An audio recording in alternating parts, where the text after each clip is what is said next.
कि आने वाले समय में जो ऐतिहासिक लड़ाई कांग्रेस पार्टी ने लड़ी है, सामाजिक न्याय की, सबको साथ लेकर चलने की, गरीब, दबे, कुचले, पिछड़े लोगों की, ग्रामीण क्षेत्र में रहने वाले वो किसान वर्ग, वो लोग जो सक्षम नहीं है अपना संघर्ष लड़ने के लिए, उनकी आवाज बनने का काम कांग्रेस पार्टी कर रही है।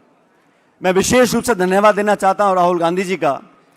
जब उन्होंने देश में तकरार देखी, टकराव देखा, तो भारत जोड़ने के लिए भारत जोड़ो यात्रा निकाली, कन्याकुमारी से कश्मीर तक लोगों को जोड़ने का काम किया। लेकिन उस समय उन्होंने पुरजोर तरीके से एक मांग रखी थी कि हमारे जो पिछड़े वर्ग के लोग हैं उनकी पहचान हो, उनकी गिनती हो। और यह संकल्प लिया पार्टी ने, कांग्रेस वर्किंग कमेटी ने, कि देश में एक जनगणना ऐसी हो जहां हर ओबीसी के व्यक्ति की गिनती हो, उसकी पहचान हो। और मैं धन्यवाद देना चाहता हूं तमाम कांग्रेस कार्यकर्ताओं का, देश भर के हमारे साथियों का, कि राहुल गांधी जी के ऐलान पर हम सब ने दबाव बनाया और वो जिद्दी सरकार जो 11 साल से आज शासन में है, वो लोग जिनका विश्वास ना तो संवैधानिक पदों में है, ना संवैधानिक संस्थाओं में है, ना संविधान में है, उनको और प्रधानमंत्री जी को मजबूर होकर जातिगत जनगणना को मानना पड़ा। और मैं स्पष्ट करना चाहता हूं, राहुल गांधी जी ने जब कहा कि हमें जनगणना चाहिए, तो जनगणना में एक कॉलम लगाकर व्यक्ति की जाति पूछ ली जाए, ये हमारा उद्देश्य नहीं था।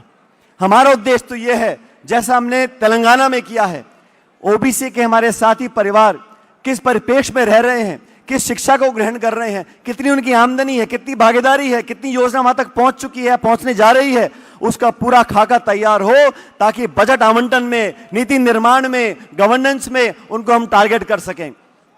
गरीबों को, पिछड़े वर्ग को आवाज देने का काम कांग्रेस पार्टी ने हमेशा किया है।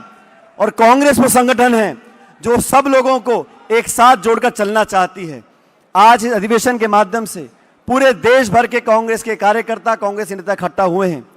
अभी खड़गे साहब यहां पर आएंगे, राहुल जी भी यहां पर आएंगे, और एक संदेश हमें लेकर जाना है। साथियों, इस देश में आज जो लोग शासन कर रहे हैं, उन्होंने जाति, धर्म, बिरादरी, समुदाय के नाम पर लोगों को बांटने का काम किया है।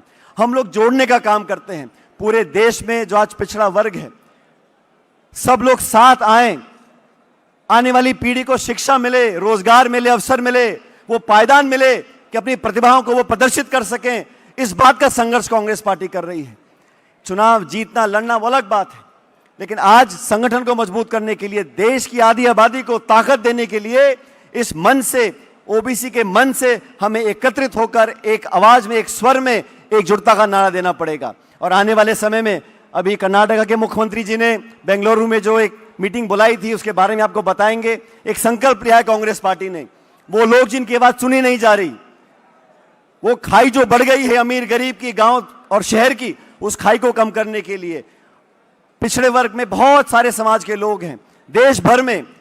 जनगणना में आखिरी आंकड़े सामने आएंगे, लेकिन आधी से ज्यादा आबादी आज पिछड़ा वर्ग की है। उनको संगठित करें, उनको सम्मिलित करें, उनको संयोजित कर कर आगे बढ़ने का काम कांग्रेस पार्टी ने बीड़ा उठाया है। और राहुल गांधी जी ने तमाम कठिनाइयों के बावजूद, तमाम आपत्तियों के बावजूद ओबीसी, पिछड़ा, किसान, गरीब की आवाज उठाने का काम किया है। मैं इस मंच से सादर धन्यवाद देना चाहता हूं राहुल गांधी जी का, कि ओबीसी ने पहले भी यहां पर कार्यक्रम किए, लेकिन अनिल जी को, तमाम नेताओं को जो प्रोत्साहन मिला, इतना बड़ा आयोजन पूरे देश में, आज पूरे देश की निगाह आज दिल्ली पे है, वो राहुल गांधी जी की प्रेरणा से है और खड़गे जी के सानिध्य से है। मैं बहुत बहुत धन्यवाद देना चाहता हूं और आप सब लोगों को यहां पर आने का बहुत बहुत साधुवाद देता हूं। बहुत बहुत शुक्रिया। जय हिंद।